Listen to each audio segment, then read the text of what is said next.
एक गांव में बुजुर्ग महिला शारदा अपने बेटे रमेश और बहू अनामिका के साथ रहती थी। काफी लंबे समय से उस घर की जिम्मेदारियां रमेश ही उठा रहा था। वो एक लॉरी ड्राइवर था और जो पैसे मिलते थे उसी से वो घर का खर्च चलाता था। ऐसा ही चल रहा था। एक दिन उस लॉरी की एक्सीडेंट हो जाती है। रमेश दोनों पैर गवा के संकटग्रस्त हो जाता है।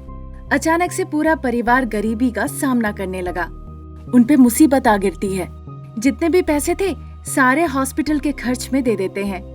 सास बहू समझ नहीं पा रही थी उन्हें क्या करना चाहिए।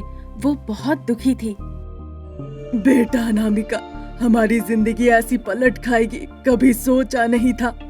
जब से वो संकटग्रस्त हुआ है हम तो रास्ते पे आ गए हैं। जितने भी पैसे थे सब खत्म हो गए। ऐसा ही चलता रहा तो पता नहीं हमारी क्या परिस्थिति होगी। इस तरह भयभीत होके कहती है। अनामिका ये सुनकर कहने लगती है, मुझे भी यही डर है सासू माँ। देखती हूँ अगर मुझे कुछ काम मिल जाए। नहीं भी तो एक छोटा व्यापार शुरू करने के बारे में सोच रही हूँ माँ। अनामिका की बातें सुन के शारदा कहती है, व्यापार करे तो अच्छा ही रहेगा, पर उसके लिए भी तो हमें पैसों की जरूरत होगी ना बेटा। मैं वैसा व्यापार के बारे में नहीं सोच रही हूँ माँ जी। कुछ ऐसा व्यापार हो जिसमें कम पैसे की लागत हो। आज मैं अच्छे से सोच लेती हूँ, कल फिर इस बारे में बताऊंगी। इस तरह से अनामिका कहकर वहाँ से चली जाती है। किस तरह का व्यापार करना चाहिए अनामिका इस बारे में सोचती रहती है। अनामिका पीछे बागान में जाके बैठ जाती है। उसे अपने सामने एक नींबू का पेड़ दिखता है। उसके दिमाग में एक तरकीब आती है। अभी गर्मियों का मौसम है और बाहर बहुत धूप भी है। अगर हाथ से बने हुए पेप्सी बना के बाजार में जाके बेचूं तो बहुत अच्छा रहेगा। मुझे विश्वास है सब आके मेरी पेप्सी जरूर पियेंगे। अनामिका सोचती है, फिर जाके अपनी सासू माँ को वो तरकीब बताती है। ये सुनकर शारदा कहती है, तरकीब तो अच्छी है, पर क्या लोग 1 रुपए दे के हमारी पेप्सी पियेंगे? स्वादिष्ट होंगे तो क्यों नहीं खरीदेंगे। वैसे भी हमारे गांव में तो कुछ है नहीं, वो जरूर खरीदेंगे। अच्छा 1 मिनट रुकिए ना। ऐसा कहकर वो अंदर जाती है और 1 ग्लास पेप्सी लाके देती है। ये लीजिए, पी के बताइए स्वाद कैसा है। अरे ये क्या है? अरे माँ जी, मैं कहूँगी नहीं तो आप पियेंगे नहीं क्या? ये मैंने बागान से नींबू तोड़ के अपने लिए नींबू पानी बनाया था। अब पी के बताइए कैसा है। अनामिका कहती है। अनामिका के कहने पर शारदा वो पेप्सी पी जाती है। बहू, ये तो बहुत स्वादिष्ट है। सच में स्वाद बहुत अच्छा है। अगर हम लोगों को देंगे तो वो सच में खरीद के पियेंगे। शारदा कहती है। उनकी बात सुन के बहू बहुत खुश हो जाती है। फिर वो सासू माँ को भी सिखा देती है कि पेप्सी कैसे बनाना है। अगले दिन ही अनामिका पड़ोस के बाजार में जाके एक पेप्सी का दुकान शुरू कर देती है। क्योंकि काफी गर्मी थी और पेप्सी ठंडा था, इसीलिए वहाँ बड़ी मात्रा में लोग जाने लगते हैं। पहले दिन से ही उनका व्यापार बहुत अच्छा चलने लगता है। वो बहुत पैसे कमा लेते हैं। तुम्हारी इस सोच की वजह से कितना अच्छा फल मिला। अब हमें पीछे मुड़ के देखना नहीं होगा। मैं घर पे रह के पेप्सी बनाया करूँगी, तुम जाके दुकान में उसे बेचना। शारदा ऐसा कहती है। कुछ दिन निकल जाता है। अनामिका के पेप्सी के दुकान के आगे भीड़ लगी होती है और लोग पेप्सी खरीद के पीते हैं। तभी एक दिन शकुंतला नाम की एक धनी महिला बाजार में जाती है। वो बहुत घमंडी थी। अरे रंगा, लोग वहाँ पे इस तरह से ऐसे भीड़ क्यों जमाया है? शकुंतला बड़े ऐंठ के पूछती है। रंगा कहता है, मालकिन, वहाँ 1 रुपए में पेप्सी का दुकान है।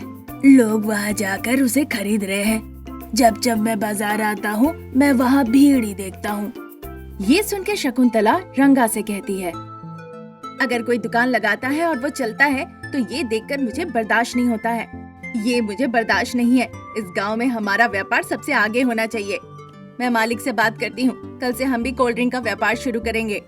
ऐसा कहकर शकुंतला अगले दिन ही अनामिका के दुकान के सामने अपना कोल्ड ड्रिंक का दुकान लगा देती है। वहाँ वो तरह तरह के कोल्ड ड्रिंक के बोतल रखती है। रंग बिरंगा बोतल देखकर लोग वहाँ आकर्षित होते हैं। इस वजह से लोग धीरे धीरे अनामिका का दुकान जाना बंद कर देते हैं और शकुंतला का दुकान जाने लगते हैं। ये देखकर अनामिका बहुत आश्चर्य होती है। लोगों की ऐसी मानसिकता देख के अनामिका डर जाती है। हाय भगवान, ये क्या? ये तो मेरी प्रतिद्वंदी होके आई है। मेरा व्यापारी चौपट कर देगी। ऐसा सोचकर वो आसपास के लोगों को अपने दुकान में बुलाने लगती है। आइए बाबू आइए, 1 रुपए में पेप्सी का आनंद लीजिए। आइए बाबू आइए। इसके बावजूद कोई नहीं आता। सभी लोग शकुंतला के दुकान जाते हैं। छी, मैंने इस तरह से लोगों को अपनी दुकान क्यों बुलाया? अनामिका समझ नहीं पाती है कि उसे क्या करना चाहिए। वो सारा पेप्सी लेती है और साइकिल में लेके गली गली उसे बेचने निकल जाती है। उसके बावजूद कोई उससे नहीं खरीदता है। थक हार के वो घर जाके सासू माँ को बताती है। उसके हाथ पैर विकलांग हो जाए, उसने ऐसा जो किया, मैं कल जाके उससे मिलूंगी। और भी इस तरह से वो कुछ कुछ कहती है। अगले दिन अनामिका अपने दुकान में जाती है। थोड़ी देर बाद उसके दुकान शकुंतला आती है। शकुंतला को देखकर अनामिका उसके पास जाती है। मैं अभी अभी पेप्सी बनाकर 1 रुपए में बेचना शुरू की थी। आपका दुकान मेरे दुकान के सामने खुल गया, इसलिए दोनों का व्यापार में दिक्कत हो सकती है। बाजार के बाहर दुकान लगाती है तो अच्छा रहेगा। आप एक बार सोच के बताइए मुझे। ए, तुम कौन होती हो सुझाव देने वाली? आइंदा फिर से कुछ कहा ना तो याद रखना, ये दुकान भी यहाँ नहीं रहेगा। ये मेरी ताकत है। अपना मुंह बंद करो और दुकान में जाके बैठ के मक्खी उड़ाओ। इस तरह से शकुंतला अपमान करती है। अनामिका दुखी होकर वहाँ से चली जाती है। शाम को घर लौट के शारदा को वो सारी बातें बताती है। हाँ, मुझे पता चला वो बहुत अहंकारी है। सारे गांव वाले कहते हैं अब उसे जवाब देना ही पड़ेगा। तुम दुखी मत हो। बहू का दुख भरा चेहरा देखकर शारदा इस बारे में बहुत सोचती है। अगले दिन शकुंतला के दुकान में बहुत भीड़ थी। शारदा शहर की महिला की तरह कपड़े पहनती है, गॉगल्स लगाती है, हैंडबैग लेती है और शकुंतला के कोल्ड ड्रिंक के दुकान जाती है। क्या एक अच्छा कोल्ड ड्रिंक मिल सकता है? इस तरह से पूछती है और एक कोल्ड ड्रिंक ले लेती है। सब देख रहे थे। वो पीने लगती है और अचानक से अपने मुंह से उल्टियाँ करने लगती है। सभी लोग आश्चर्य होते हैं। अरे, मैंने अच्छे कोल्ड ड्रिंक देने को कहा जो फलों से बना हो, और तुमने ये मुझे क्या दे दिया? मेरे दोस्त ने ऐसा कोल्ड ड्रिंक पिया, उसे कैंसर हो गया और फिर बाद में वो मर गया। मैं नहीं पीऊंगी। ऐसा कहकर शारदा वहाँ से चली जाती है। ये सुनने के बाद सारे लोग कोल्ड ड्रिंक पीना बंद कर देते हैं। वो समझ जाते हैं कि सारे कोल्ड ड्रिंक्स केमिकल से बने हुए हैं। ऐसा तक कि वो पैसे भी नहीं देते हैं उनके। शकुंतला को समझ नहीं आ रहा था कि वो क्या करे। बातों ही बातों में ये बात फैल गई कि शकुंतला केमिकल वाला कोल्ड ड्रिंक बेचती है। अब उसके दुकान के तरफ कोई नहीं जाता है। अपनी सासू माँ की बुद्धि देखकर अनामिका हंसती है। बाद में लोग अनामिका के 1 रुपए वाले पेप्सी पीने के लिए आने लगते हैं। फिर से व्यापार रमारम चलने लगता है और सासू माँ बहुरानी इससे बहुत खुश होती है। रामपुर नाम के गांव में शारदा और प्रसाद एक दंपति रहते थे। वो किसान परिवार से थे। वो दंपति बड़े किस्मत वाले थे। जो जमीन थी उसमें खेतीबाड़ी करके अपने बेटे रमेश को वो पढ़ाते थे। एक दिन रमेश जब कॉलेज जा ही रहा था, तभी माँ शारदा उसे कहती है, क्या बेटा, कॉलेज जा रहे हो? रमेश कहने ही जा रहा था, तभी प्रसाद जो सोफे पे बैठ के टीवी देख रहे थे, इस बीच कहने लगते हैं, नहीं, वो तुम्हारे रिश्तेदार की बेटी अनामिका को लेके प्यार मोहब्बत करने जा रहा है। क्या कहोगी तुम? ये सुनकर रमेश बड़ा आश्चर्य होता है। वो अपने पिताजी को देखने लगता है। आपको कैसे पता पिताजी? आपने तो बिल्कुल सही कहा। हाँ बेटा, तुम अनामिका को लेके सिनेमा देखने जा रहे हो। मेरे मुंह पे आया तो मैंने कह दिया, पर अब तुम अपनी माँ से क्या कहोगे? ऐसा कहकर बाप बेटा बड़बड़ा रहे थे। शारदा उन दोनों को देखकर गुस्सा करने लगती है और फिर कहती है, क्या रमेश, तुम्हारे पिताजी ने जो कहा वो सही है क्या? रमेश कुछ कह नहीं पाता, चुप रहता है। पिताजी प्रसाद रमेश के कान के पास आके कुछ कहने लगते हैं। बेटा रमेश, इससे अच्छा मौका नहीं रहेगा। तुम चुप मत रहो। वैसे भी अनामिका को तुम पसंद करते हो। जो मन में है तुम आज अपनी माँ से कह दो। पिता प्रसाद की ऐसी बातें सुन के रमेश को थोड़ी हिम्मत मिलती है। फिर वो कहने लगता है, हाँ माँ, मैं अनामिका को बहुत पसंद करता हूँ। मैं उससे शादी करना चाहता हूँ। उसके पिताजी गरीब है, वो दहेज नहीं दे पाएंगे। तुम्हें अच्छी और अमीर लड़की मिलेगी। माँ, तुम्हारे रिश्तेदारों के आगे तुम पैसे, दहेज, अमीरी की बात क्यों कर रही हो? मुझे नहीं पता, पर अनामिका को मैं बहू के रूप में नहीं स्वीकारने वाली हूँ। अनामिका से शादी नहीं हुई तो मैं जी नहीं सकता। तुम्हें ऐसी बहू चाहिए जो पैसे ले आएगी, या तुम्हें ऐसी बहू चाहिए जिससे मैं खुश रहूंगा? ऐसा कहकर रमेश वहाँ से चला जाता है। शारदा आश्चर्य रह जाती है। तभी प्रसाद आके कहते हैं, देखो शारदा, वो हमारा एकमात्र बेटा है। उसकी खुशी के अलावा हमें और क्या चाहिए। अनामिका से शादी करने दो। हमारे बेटे बहू खुशी खुशी रहेंगे, वो भी हमारे आंखों के सामने। मैं नहीं मानूंगी। तुम कब मेरी बात सुनोगी? आज सुन लो, और एक बात याद रखो, हमारा बेटा रोएगा तो मैं बर्दाश्त नहीं करूँगा। बस मैं खेत जा रहा हूँ। ये कहकर प्रसाद खेत की तरफ चले जाते हैं। दिन निकलते जाते हैं। रमेश और प्रसाद अनामिका से शादी के लिए शारदा को बहुत मनाने की कोशिश किए, पर नहीं मानी। अब कुछ कर नहीं सकते थे, इसीलिए रमेश अनामिका से शादी करके उसे घर ले आता है। शारदा गुस्से से सूटकेस उठा के घर के बाहर फेंकती है, जिसमें रमेश के कपड़े थे।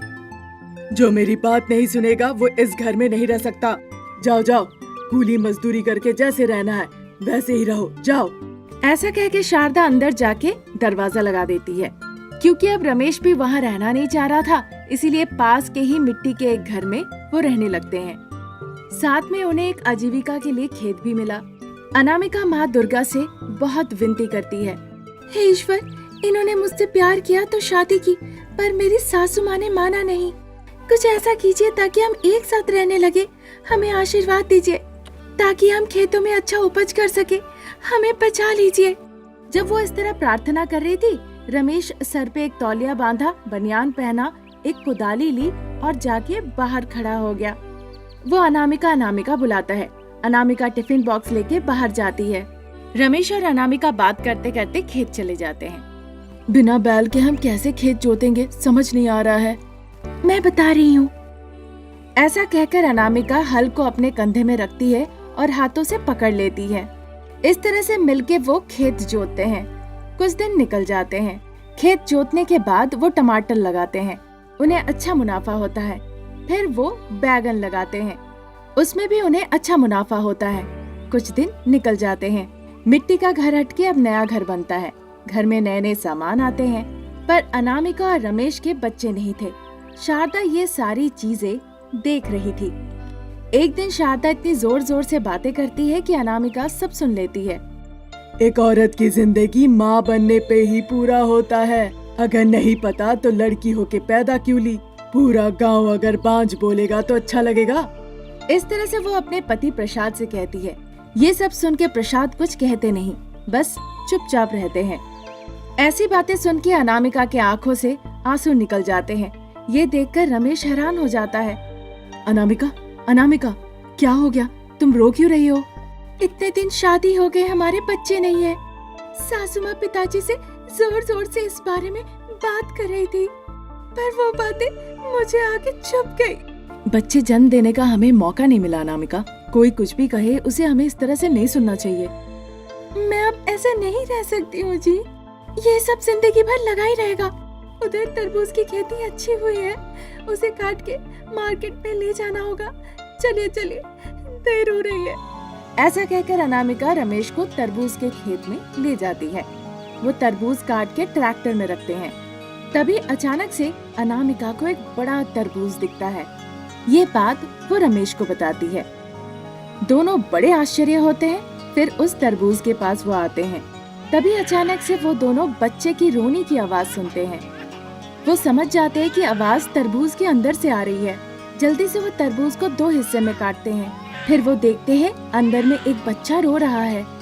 अनामिका और रमेश ये देखकर बहुत खुश होते हैं। अनामिका देवी दुर्गा को धन्यवाद करती है। वो तरबूज के बारे में भूल जाते हैं और बच्चे को लेकर घर आते हैं। घर पे जब बच्चा रो रहा था, शारदा और प्रसाद बच्चे की रोने की आवाज सुनते हैं।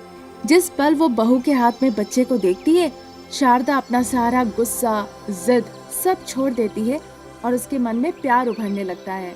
जल्दी से शारदा प्रसाद बहू बेटे के पास आ जाते हैं। वो बच्चे के साथ खेलते हैं और एक साथ खुशी खुशी जीवन बिताते हैं।